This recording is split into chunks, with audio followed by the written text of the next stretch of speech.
Hello, welcome to my channel. My name is Lizzie, and for today's video, we are going to be talking about To All a Good Night. So this is a Christmas slasher film that came out in 1980, and right off the bat, it does kind of remind me of Black Christmas, the original. So it is set in this sorority house where, for whatever reason, even though most people have gone home for Christmas, this sorority is still there, which I always think is really weird when you have, like, films like this, Sorority Row, where it's set when other people on campus are going home, but for whatever reason, this particular sorority and pretty much everybody there in said sorority is still there. They don't really give you even any explanation as to why they're still there.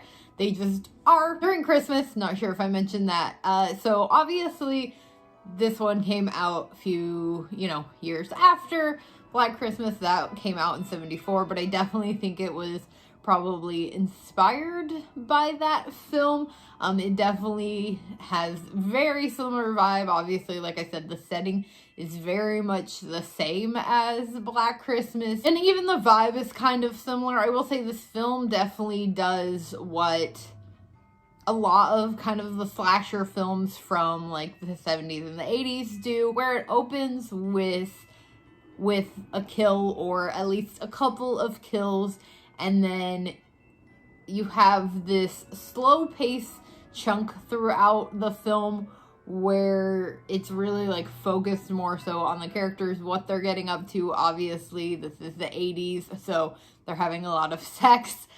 Because the boys have snuck into the sorority while their house mother happens to be away, but then there's this other woman who is like watching them, and apparently doesn't care that the boys are there. So,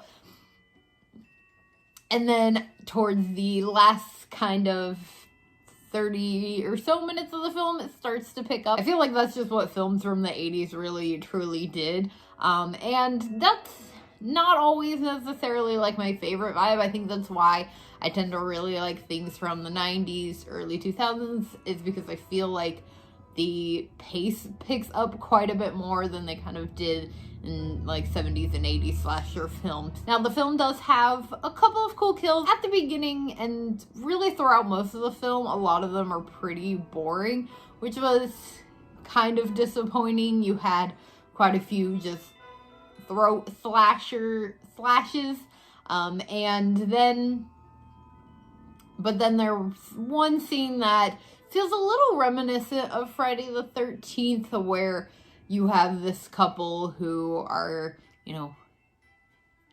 kissing, making out, and one about to have sex, and one of them gets like harpooned through the throat with a bow and arrow, and then the girl underneath him gets like hacked with an axe, which was a pretty cool kill. And then there were like a couple of other ones like that, but for the most part, they weren't really like that unique or cool. It was mostly a lot of like quick throat slashes, which they did show. Like, that was kind of a cool aspect. Is obviously the effects aren't super great because they are from the 80s, but they were still cool. One thing with that, and with the killer itself, it felt almost like they weren't 100% sure which direction they were going to go, because when the first couple kills in the film, we don't see anything with the killer. We see like their hand mostly, and then at one point it switches to us seeing the killer dressed in a Santa suit.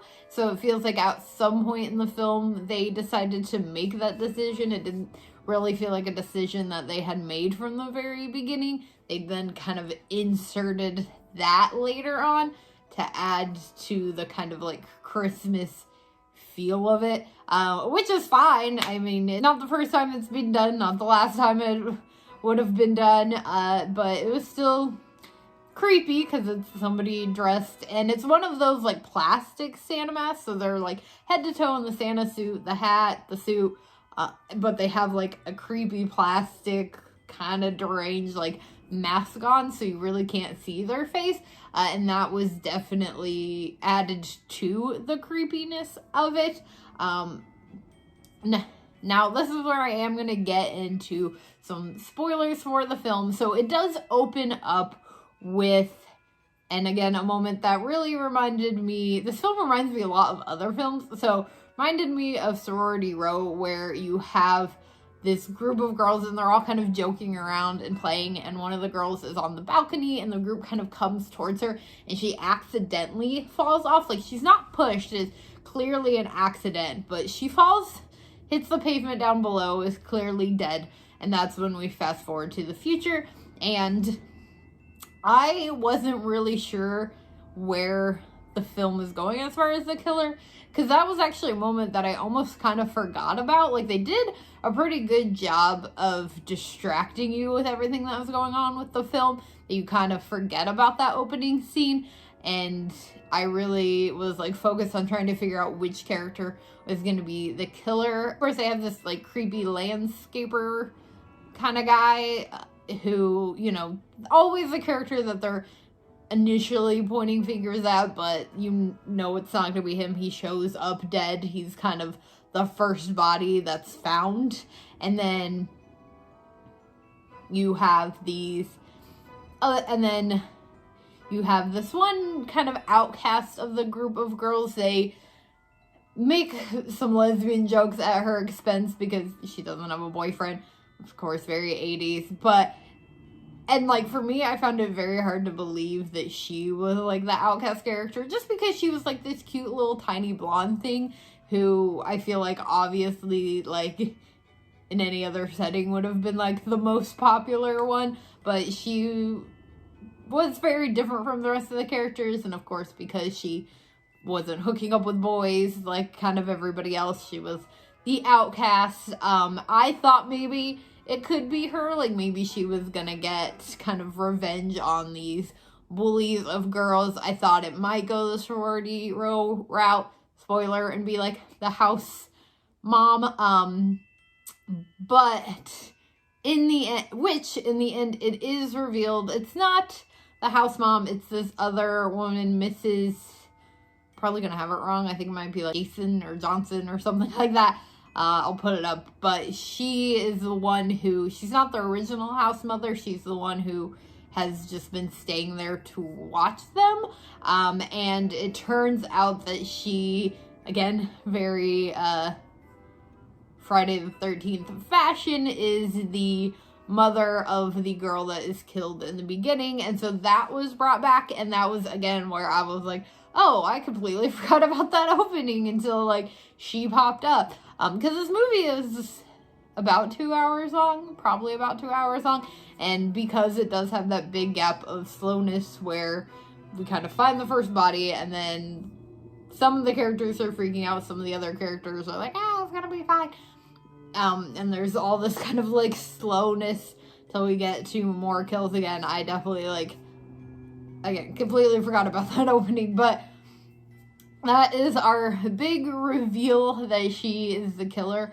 And then it still continues on with, like, more characters, like, running away. It's just a lot of characters in this. It felt like there were more, it felt like a lot of characters had already died, but there were still more coming. I was like, I don't remember there being that many characters in this, but all in all, it was an okay film. I don't think it was my vibe. Again, like I said, I think I just don't like the slow pace of it, and I think the fact that it felt like I've seen this film before, because it does remind me so much of other films, either taking from those films that maybe already existed, or maybe the films that came later took from this one. I'm not really sure. I just feel like it's another one of those movies where we've seen it before.